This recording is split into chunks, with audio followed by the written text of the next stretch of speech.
Matagumpay na isinagawa ng Valenzuela City Police Station ang ika-10 Bisikleta Iglesia 2026 bilang bahagi ng pagunita sa Semana Santa na dinaluhan ng mga kapulisan, partner agencies at miyembro ng komunidad sa isang makabuluhang aktibidad na nagtataguyod ng pananampalataya at pagkakaisa. Nakiisa sa nasabing aktibidad sina Police Brigadier General Christopher R. De La Cruz, Acting District Director ng Northern Police District, Police Colonel Joseph G. Talento, Chief of Police ng Valenzuela City Police Station, kasama ang Bureau of Fire Protection ng Valenzuela at PJMP, kasama ang iba pang mga kalahok. Binigyang basbas naman ni Father Lawrence Marso, Parish Priest, ang lahat ng mga lumahok bago ang pagsisimula ng pagbibisikleta bilang simbolo ng gabay at proteksyon sa kanilang paglalakbay. Layunin ng taunang Bisikleta Iglesia na patatagin ang pananampalataya, pagkakaisa at samahan ng mga uniform personnel at ng komunidad kasabay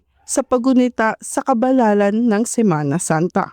Mula rito sa Northern Police District, ako po ang inyong PNN correspondent, Patrol Woman Glycerin Esperanza, alagad ng batas, tagataguyod ng Balitang Pulis.